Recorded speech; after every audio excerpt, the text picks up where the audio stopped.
పచ్చికారంతో cabbage egg ఫ్రైని ఈ విధంగా చేస్తే చపాతీ అన్నంలోకి చాలా బాగుంటుందండి.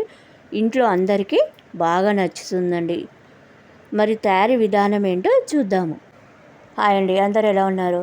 ఈరోజు పచ్చిమిర్చి కారంతో క్యాబేజ్ ఎగ్ ఫ్రై చేయబోతున్నానండి. చాలా బాగుంటుంది.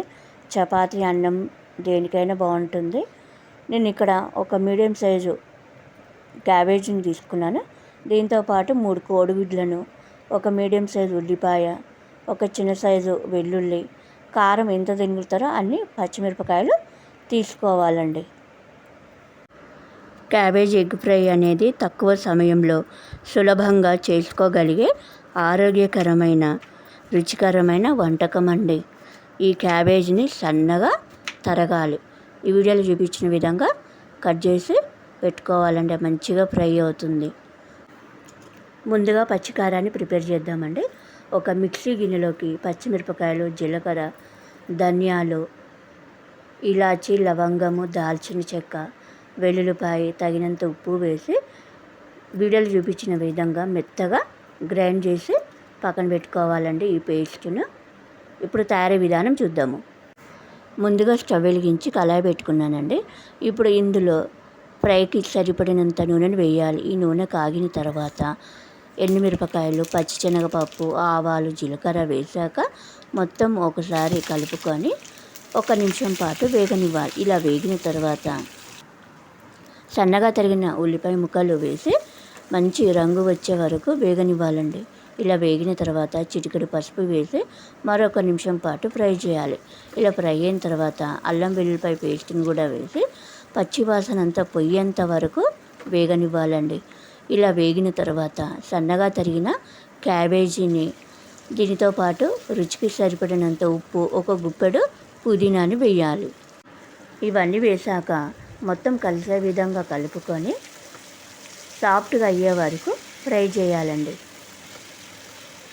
మంటని చిన్నగా పెట్టి ఫ్రై చేయాలి, లేకపోతే మాడిపోతుంటుంది. కాబట్టి చాలా జాగ్రత్తగా ఫ్రై చేయాలండి.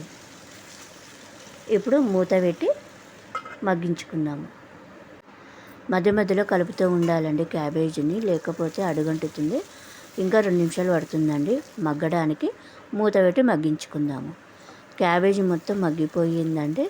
ఇప్పుడు ఇందులో మనం ముందుగా గ్రైండ్ చేసిన పచ్చిమిర్చి పేస్ట్ ఉంది కదా, ఆ పేస్ట్ని వేసి మొత్తం కలిసే విధంగా కలుపుకొని మొత్తం పచ్చివాసన అంతా పోయేంత వరకు ఫ్రై చేయాలండి. ఎందుకంటే మనం పచ్చిమిరపకాయలు పచ్చివే వేసాము కదా, ఫ్రై చేసి ఏమీ వేయలేదు కాబట్టి కొద్దిగా పచ్చివాసన అనేది ఉంటుంది. ఆ పచ్చివాసన అంతా పోయేంత వరకు మగ్గించుకోవాలి.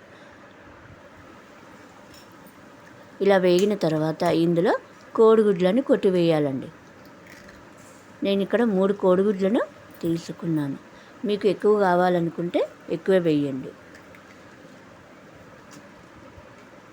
ఇలా కోడిగుడ్లను కొట్టేసిన తర్వాత కొత్తిమీర చల్లుకొని మరో 2 నిమిషాలు మగ్గించుకోవాలి. ఎగ్ కూడా ఫ్రై అయిందండి. ఇప్పుడు మొత్తం ఒకసారి కలిపేద్దామండి. క్యాబేజీలో ఫైబర్ ఉంటుంది. ఎగ్గులో హై ప్రోటీన్ ఉండడం వల్ల ఇది గుడ్ ఫుడ్ అని చెప్పచ్చండి. మంచి హెల్త్ ఫుడ్ అని కూడా చెప్పవచ్చు. చపాతీ అన్నంలోకి చాలా బాగుంటుందండి. ఇంకా కొద్దిగా వేగాలండి ఈ ఫ్రై అనేది. పచ్చికారంతో క్యాబేజ్ ఎగ్ ఫ్రై అనేది రెడీ అయిందండి. చాలా చాలా బాగుంటుందండి. తక్కువ టైం, ఎక్కువ రుచిగా ఉండే క్యాబేజీ ఫ్రై అండి. ఈ ఫ్రై అనేది ఇంట్లో అందరికీ బాగా నచ్చుతుందండి. ఇది చపాతీ అన్నంలోకి బాగుంటుంది. కొత్తిమీర చల్లుకొని స్టవ్ బంద్ చేసుకోవడమేనండి. Okay, thank you.